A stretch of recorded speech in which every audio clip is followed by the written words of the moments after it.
Hello, everybody! It's week 13 officially. Playoff week. I'm joined by Richard Perez here, Ricardo, whatever you want to call him, and back by popular demand. Nobody really demanded this, but Ben Miller, who stands here at the table as the lone representative of the playoffs as of right now. More on that in a little bit.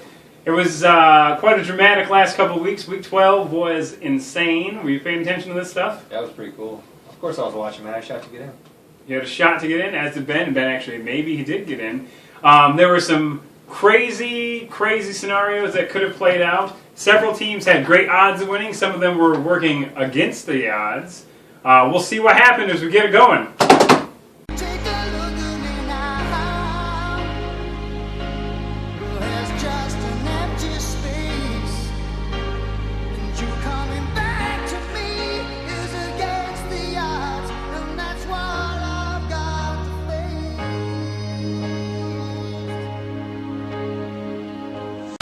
Yes, indeed. Some pretty crazy chances of things happening, and it just so happened that things fell perfectly into place for some teams. Some teams that had ultimate free falls did not end up so well. So what we're going to do, this is going to be kind of a two podcasts in one thingamajig. First of all, we're going to talk about the playoffs as we know them right now. We're going to do the always famous playoff lottery, and then we're also going to talk about the year in general, and perhaps get some feedback for what could happen next year. Now, we wanted to have a couple more people, but with various custody issues, we were unable to do that, / had to go to the hospital. So, here we are. So, do you have anything you want to start off with here? No. Ben, anything? We just want to cruise along the outline here. Don't mind the giant whiteboard in front of us. It's probably distracting. It's distracting the hell out of me, and I also have this stupid thing. So, playoff recap. Just for those of you who don't know, the playoffs, as I've gone over like the last 3 weeks in the podcast, playoffs, conference winners get the seeds 1 through 6. Teams with the best records get seeds 7 through 10. Teams with the most points out of all teams left get seeds 11 and 12, 13 and 14. That's where the lottery comes in that we'll be doing here in a little bit. Okay. So, we're going to start with the conference winners, okay? We have one of them amongst us. Hey, I feel like we're in royalty here. 2 years running. So, we're going to start off with the Ron Burgundy Conference here, okay? Sorry, I got to pull up a document here. I forgot something here. Obviously, the Ron Burgundy Conference was obviously won by the Gambler, who had actually won that as of last week, actually. But he had a situation to try and put good players in so he could actually get a first-round bye. And he actually did win that first-round bye, so congratulations to you, the Gambler. Number 1 overall seed. He was 9-3 with a 7-1 conference record, which is damned impressive.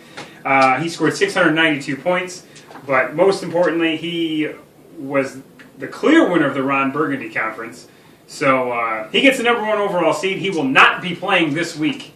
Okay? The other team who will not be playing this week, the number 2 seed overall, is the winner of the Kirk Lazarus Conference, which is Vic in a Box. He ended up also at 9-3. Only 2 teams at 9-3, so nobody matched Mike Plate's record of 10-2 this year. So you still have a record, Mike. Good job, although he didn't do anything this year, hardly. Vic in a Box was 9-3 with a 6-2 conference record, which is why he does not get the number 1 overall seed. Obviously, why? Were you paying attention? Ben?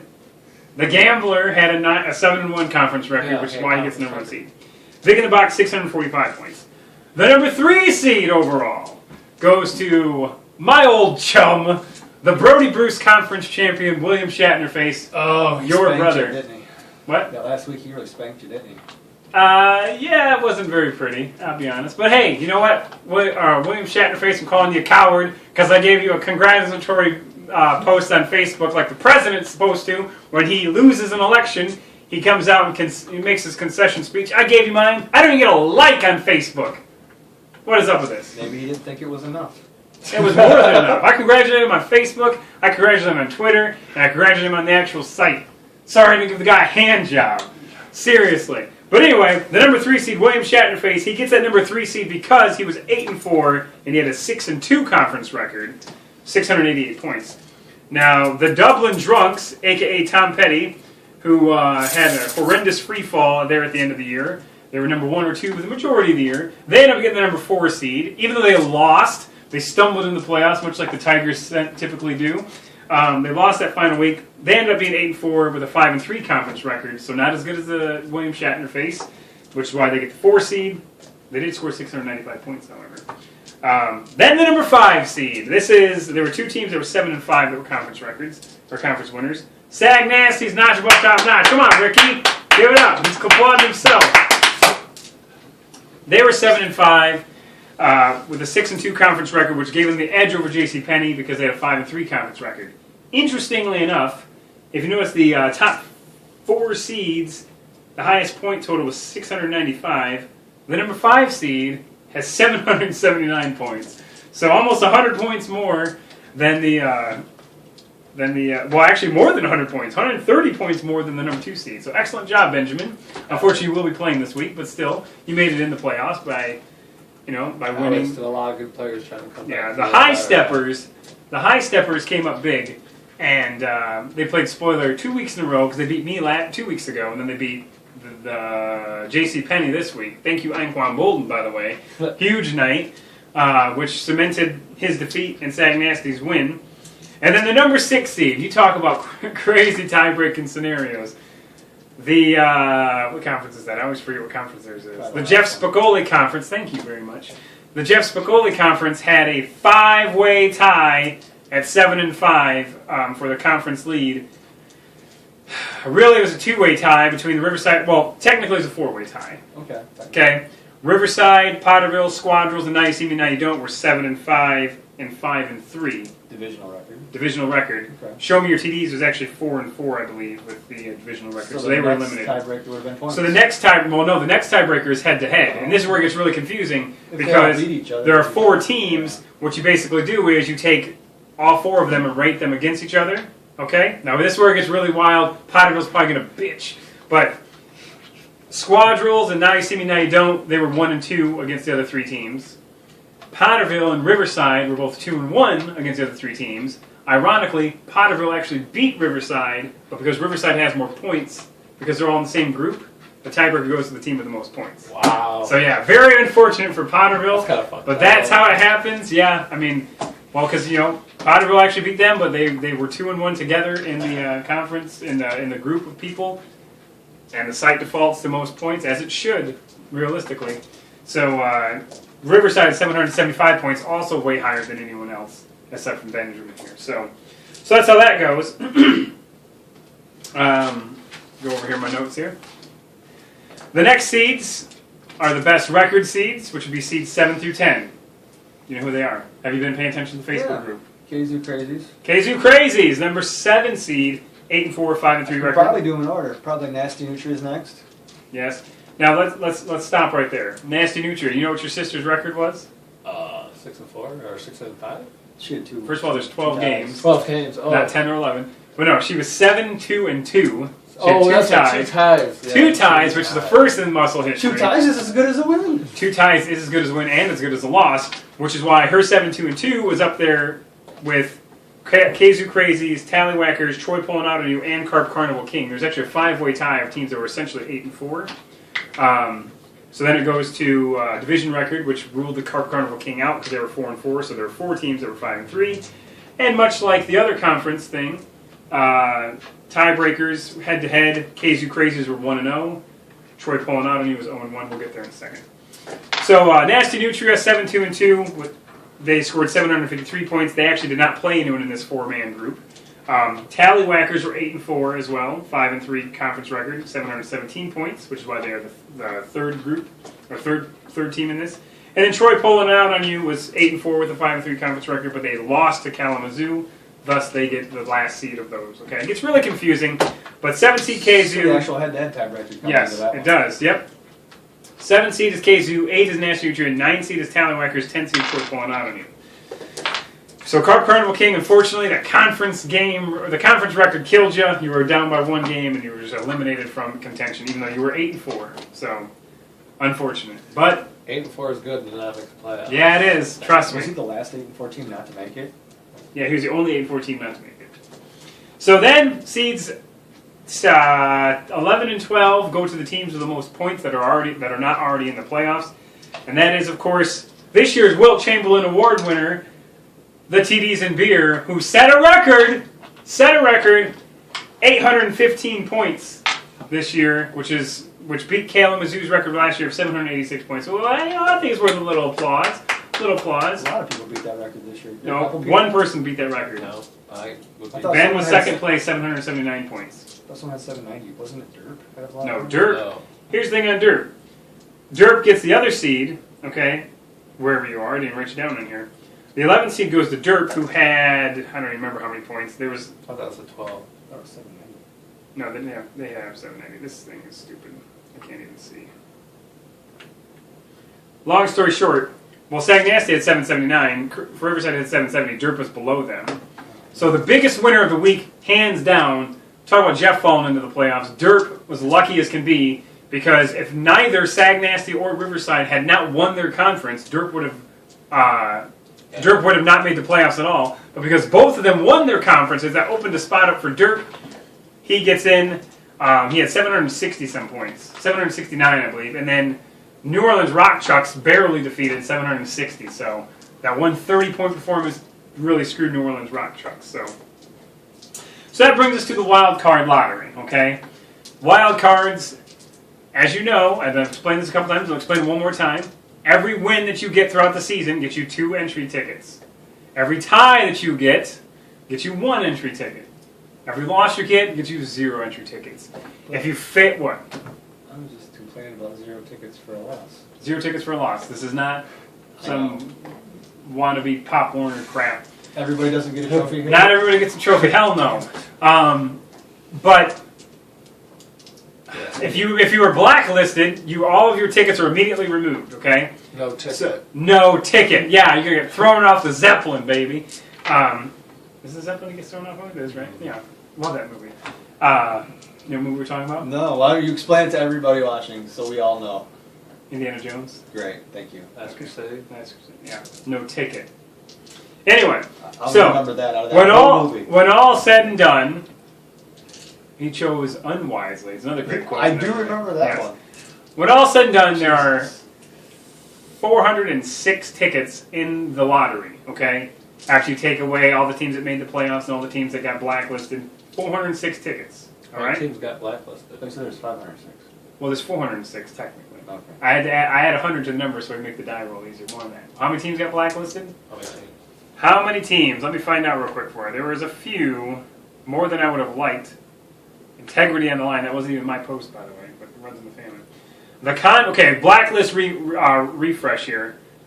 The Convicts are blacklisted in Week 6. The Center Rat in Week 7. Cougar Hunters in Week 7. Walmart Wolverines in Week 8.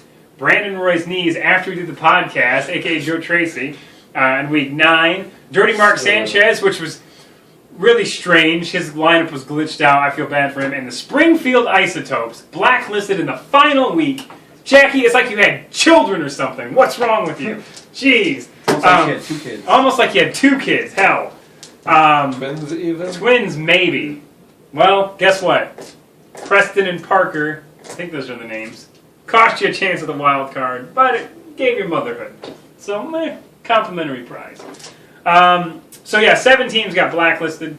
There was 8 temporarily, but then you realized that you had a voicemail from what's-his-name from where he got. So the California Coyotes are back in the running, much to Matt Francisco's dismay, because the fact that you switching his lineup made it so that Candera and Moose lost and missed the playoffs. But it's the lineup I got. It's the way it goes. If they submit it on time, it's good to go.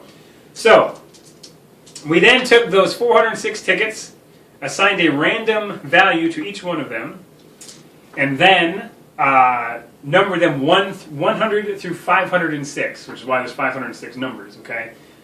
We are going to, as you can see here, can you verify that this is random, okay? Okay. Ben, you're random here, right? Random names on there? Random names here. Unfortunately, my teams are at the top, the first two, which is not good. Two of my tickets are on my 14th for Providence Power. So, rather than use random.org, we're going to add a little bit of excitement here, okay? What we're going to do is, Ben, being the 1 division winner, will roll the most important die. This is a 6-sider.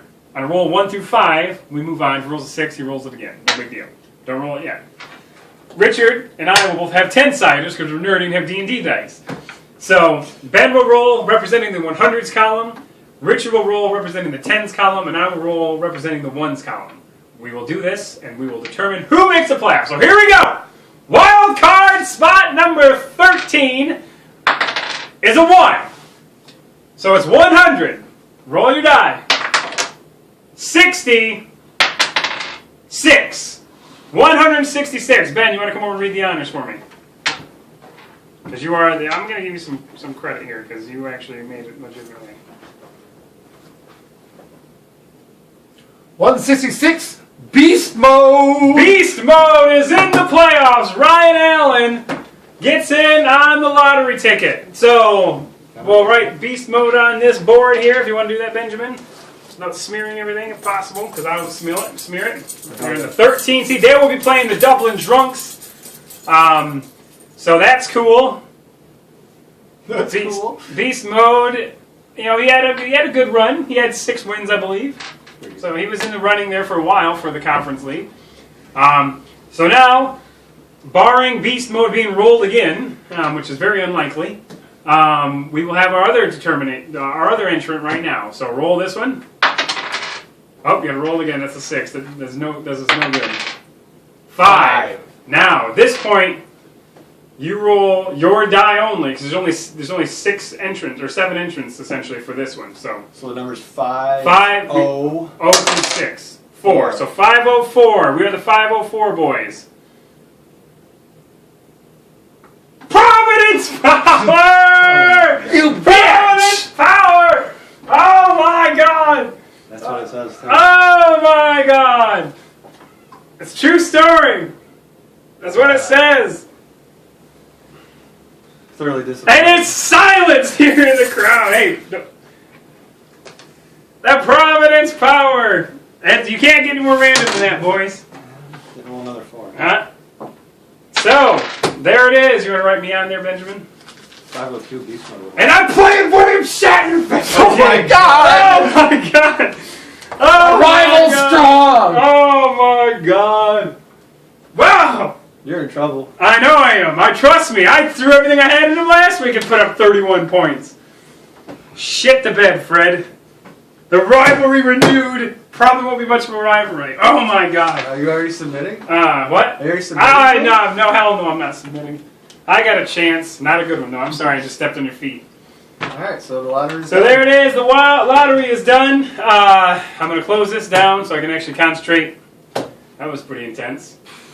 So, yeah, Richard, I'm sorry. It's alright, man. I've won one. I'm alright. You've won one, it's true. Ben was second place last year, so he might... I don't know. So now, we're going to take it to the random review show. This is where we get some more open forum here. So, Ben, we're going to start with you first and foremost. Obviously, this is your second year here in the league. What did you... Let's start with...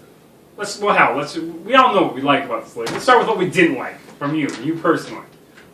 There's not much not to like. The only thing I don't like is actually now there is nothing I do not like about the league. Nothing at all. Not It's an really. open forum. We're all friends here. Maybe PPR, and that's probably about it. Just PPR. 1 point per reception to keep the running backs on tier with the Change the quarterbacks. scoring a little bit, raise scoring up a little bit. I won't have a problem with that. That just because the gap between our scoring and the gap between quarterbacks and running backs are so much that I think a running back needs a little bit more to compete. We're all our receivers. I think it'll PPR raise the covers value wide of running back and receivers. receivers and tight ends, and keeping the value of quarterbacks the same, which will kind of it'll help you out quite a bit. It'll help a lot of people out. It's just more points, I guess. Make quarterbacks not like because you have to almost always start a decent quarterback in this league because if you don't, you're gonna get and someone else does, you're gonna lose most likely. I don't know entirely that I would agree there. I mean, like, the issue is, like, for historical significance, and we've had the same scoring system for over 20 years, and it's done all right. I mean, I understand where you're coming from. We changed yardage like We changed yardage a couple times. Yeah, it's true. Or I guess we can change yardage to 10. I don't know. Yeah. I don't know. I mean, yeah, we tried controlling the quarterbacks before because they were so overpowered. That's why their quarter touchdowns were number 4 instead of 6. Yeah, I know. I mean, I don't know. Well, Something to think on. Maybe PPR is your maybe one. somebody else has got some ideas PPR out there. would be your one. Okay, well, I might have some. We're gonna probably feed you some ideas here. So that's the only thing you have to really bring up right now, because you are speaking on behalf of Mike Play, correct, and yourself. Yeah. You got anything else? Come on, you got anything No, else? I'm good. Something that was mentioned to me is Speak up a little, man. he would. Microphone's way over there.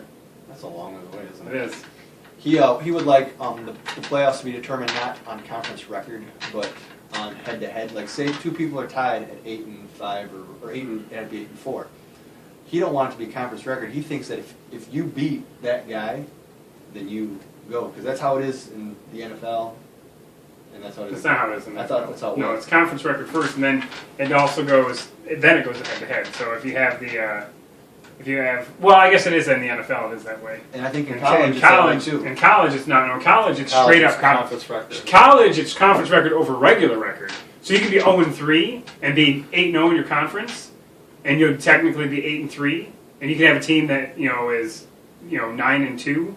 But I mean, But they would lose based on the fact that their conference record is good. So ours is like a mix of the two. that's just something that was mentioned though, that that they like possibly have changed. See, I mean, and it all depends on how many teams we have, because a lot of times, sometimes, it's possible that we could get to a point where we only play inside of our conference. Therefore, the conference record would, conference record and regular could be the exact same thing. I think you'd have to split into 2 leagues, kind of like the AFC and the NFC then, and then have the 2 winners from them play.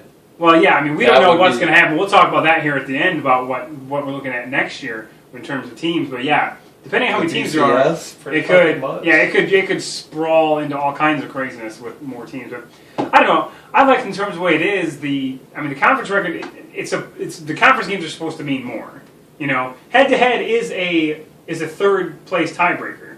So like when you got the situation here, which again, unfortunately for Potterville, screwed them really. Their conference records were tied. Then they went to head to head, which is why the gambler has already won his conference. So even if he had lost and Candare and Demon Moose had won, they would have the same record, same conference record. The gambler beat Candare and Demon Moose, and thus he would have won anyway. No, so head to head is factored in. I know. I'm just saying he thinks it should be factored in ahead of conference record. That's all. I mean, it's just something to mull over in the offseason. And another thing I would like to do is try to find a way to be able to change lineups after the Thursday game, because there's a lot of times where you can't start guys that end up playing, have good matchups and stuff, or guys that don't play that might have been questionable, probable. Yeah. Now, or just get rid of Thursday games all in general. Now here's the thing on this. What do you think? What do you think about that? What do you think about that suggestion? You can't get rid of Thursday games, but I don't know. I never play anybody on Thursday anyways, because it's a fucking short week and stupid. Yeah, but, and like I said, though, I mean, we do need to have something kind of like that. I don't know. You can only do what the website allows you to do. Now that's the thing. Okay, here's the thing. First of all, I don't like having Thursday games for the most part because of the fact that it makes the turnaround time way too short. Especially when you have to shoot these podcasts. My Tuesdays just blown up, and then it's a mess. But that has nothing to do with the rest of the league. You can tell the NFL stop. It was. I wish they Thursday did do games. Thursday games every week. Yeah, they me really too. do annoy me. But I was messing around with the website after we got off phone. And I think there are ways of being able to change. You can keep things hidden until the start of each individual game. Now, I think is what I saw. So that is a possibility, and therefore you could change your lineup for Thursday's games, and then you could change your lineup for Sunday's games, and nobody would see anything. Now, this was not a feature that was there last year. As long as it allows the players still from Thursday. So the which it feature, should yeah, be. the feature was added, and quite honestly, I didn't dig around enough to see that it would be added because I didn't think. I mean, you look at the site; it's a horrendously ugly site and clunky. So I didn't think they'd actually add that feature, but that is a feature that I noticed after I got off the phone with you. And then 12 weeks into the season, instead of it's kind of a shitty time to discover a huge Well, everybody thing. knew the rules going in, so I mean, just But- something we can look at. For Yeah, next that year. is a thing that I definitely would be up If we for. could do that next year, I'm pretty sure probably nobody would be blacklisted. Yeah, nobody would be blacklisted because Unless they just really did not. unless they have a lot of kids every week. Bill Green. Yeah, Bill Green, he might. He's popping them out. I just had one of them fucking squat down and put in a lineup. And okay, so Get them on some research. so hiding lineups that can be done. What else does Mike have, or what do you have? Because I have a couple things here of my own here.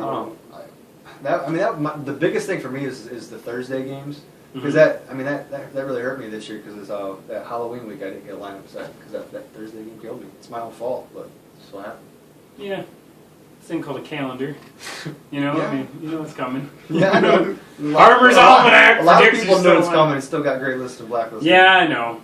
My own wife did on that same night, in fact. Graylisted anyway. I divorced her, she got blacklisted. Okay, so I've taken some notes from various people, and I speak as a voice for the people, okay? One thing that, this is a discussion, the randomizer, okay? The randomizer, I've had a few people complain about the randomizer. The argument is that, well, hey, I spend a lot of time making my lineup. I commit every single week. I've paid my money.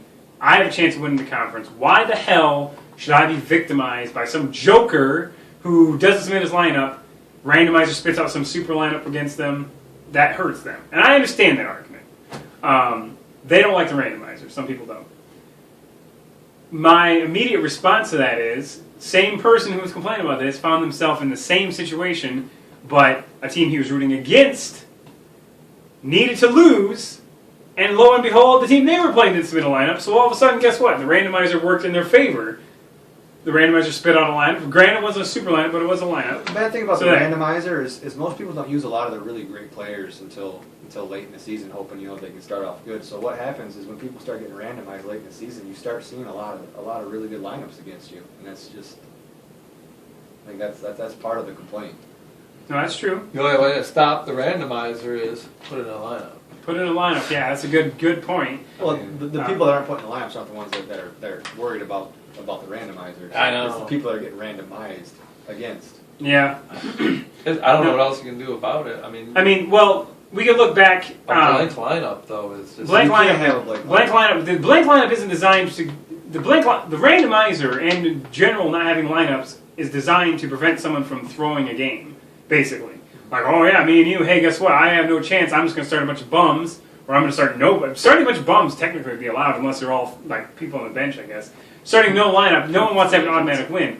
So we have a couple options. We could go back to last year where we had an independent council basically submit lineups for people, but realistically, you're going to have the same situation as things get closer to the end, people start throwing out super lineups because they need points. So that's realistically going to happen whether an independent council does it or the randomizer does it. Another suggestion that Jeff and I were talking about, Jeff Arbogast that is that the randomizer exists but cuts off like the top 10 players. So you're really pulling from feeds 11 through 32. And it's not truly a random lineup. I mean, that's I don't know, man. I mean, I don't know. We had collectively brainchilded the randomizer. I love the randomizer. I think that it makes things exciting, and I think it makes things, you have to earn your victories. Now, again, if we didn't have a deadbeat owner, which, by the way, first step is absolutely don't get deadbeat owners, but when you have this many teams, you don't know what's going to happen. right. It shouldn't matter what the other team's starting anyway. I mean, you're setting your lineup to win that game. I 100% agree. I mean, I think the randomizer is just designed to prevent collusion. I mean, that's really what it is. It does a good job of that. Well, I just think, like I said, if the lineups were on Sunday, probably the randomizer wouldn't be in that much effect. Probably true. It cut it down at least by half. I would think so. I mean, some people do that stuff at clock on Saturday. That's like the thing they do before they go to bed or something. I don't know. I do mine on fucking Monday. Mm.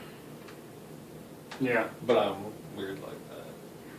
Yeah, I mean, I don't know. I know we'll probably have to take it to this is not a democracy, don't get me wrong. No. It's like Walking Dead. This is a democracy, no more.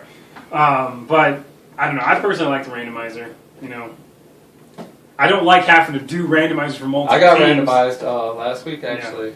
Yeah. They put a fucking solid lineup against me, and I was kind of holding my breath there. Jimmy Graham. Yeah, they got Jimmy Graham. Jimmy Graham had 13 points. Yeah, but for me personally, I don't like the randomizer because I have to do it. I'm the one that actually has to sit there and take like an hour out of my night when I get home from work on Thursday and fucking do randomizers. But it's I take great sacrifice, make great sacrifice for this league, so I don't mind. So another thing we have to talk about is the potential for more teams. This year we had 54 teams, which is pretty damn impressive, by the way. I'm sure we're going to lose. I know for a fact of 2 people that aren't coming back. There may be a few more that I don't know that don't come back. So let's say we even lose 10 teams. But there's also a whole door opened up for more referrals next year. So the question is, if we get too many teams, I understand that when I look at someone's fantasy schedule on a regular fantasy league, like Week 17 championship, this is amateur status. Who the hell has Week 17 in their fantasy league? This league could do it. So the thing is, if you get too many teams, let's say you have 70 teams or 80 teams, we're going to want to have a 12-week regular season. We're going to have to expand the playoffs by 1 week, you would think. Week 17, with this league in particular, it's not a big deal, I don't think. Well, the thing I've always hated Week 17, though. The thing is the owners have the same pool of players to pick from, and those same players might sit. So they, you know what I mean? Right. You have the same odds of not. I mean, it's just part of fantasy football. Actually, that makes more sense in this league because everybody will know that he's out and everybody can't use it. I think this it's not like you have Peyton Manning maybe a more fair league to actually have a Week 17. Yeah. Okay, yeah. Yeah, so I mean, Week 17 normally is amateur, but with this survival league, I don't think it'll make a difference. I think it's easily done. And again, if we go over 60 teams, I think if we get to 60 teams, we can stick with the same format we have, 14 teams. But I like to have buys. I think that last year we had 4 teams have a bye. This year we only have 2 teams have a bye. But I'm not a fan of 16 teams. No one gets buys because with this league it's way too chancy. It depends on how many we have next year to really determine how we're going to do it. The goal is to get 80 teams. I think we can do it. Not very many more. 26, well, essentially 30 more teams. We're probably going to lose 4 teams, I would say. It can be done. Depends on if everybody likes the league or not. I think most people do like this league. Do. Ben, you like this league? Love it. Anyone else got anything else? No. Ben? No, I'm good. All right, well, so real quick, I'm going to hold this up here just so you can see it here. Actually, you know what? Why don't you guys hold this up because I'm going to come on the other side and make sure that this thing's set up here. All right, so here we go. We're extreme close-up. All right, so this is the tournament bracket here, okay? You look on the left-hand side, we have the Gambler, who gets a bye, obviously. He will be playing the winner of Nasty Nutria and the Tallywhackers. Good job, Richard. On the other side of that bracket, or on the same side of that bracket, I should say, the number 4 seed will be, which is the Dublin Drunks, will be playing the 13 seed Beast Mode, recently elected in. And then the 5 seed Sag Nasty versus the 12 seed Derp. That's all on the left side. We go to the right side. Richard's got a big wingspan. See if we can do it. The number 2 seed, Vic in the Box, automatically winning. He will play next week the winner of the 7 seed Kazoo Crazies and the 10 seed Troy Pulling Out on You. Okay? Down below that, we have the epic rematch of all rematches, the William Shatner face versus the Providence Power. You can pretty much call that one. Don't flick me off again. And then finally, down there, we have the number 6 seed Riverside versus the 11th seed TDs and Beer. So that's what the tournament bracket's looking like. The prize money, which is something we should probably mention here at the very end of this. I'm going to take this out here and see if we can... Okay, yeah, here we go. The prize money is going to be... What, Richard? I'm going to just hold on to this. Each division winner is going to get their money back, so you'll receive your... Bam! Big money! $20 back.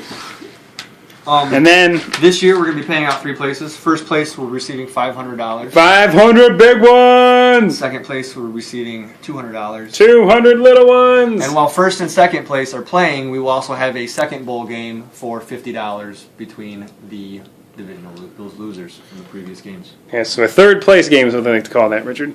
Really? Third place game gets $50. So 500, 250 are the prize packages. Plus 20 to each divisional winner. Plus 20 each divisional winner, which most of that has already been paid. That's all been paid for the divisional winners. It's all been paid. So, all right. Except what Vic in the Box you said. Vic in the Box, I don't know if he's paid or not. I'll have to find out. I'm the best commissioner ever. All right. So, good luck, everybody. Thanks a lot for coming, gentlemen. Handshake right here. Handshake right here. Oh. Congratulations once again. You didn't dig your balls with that hand, did you? I dig my balls with my left hand. I'm out!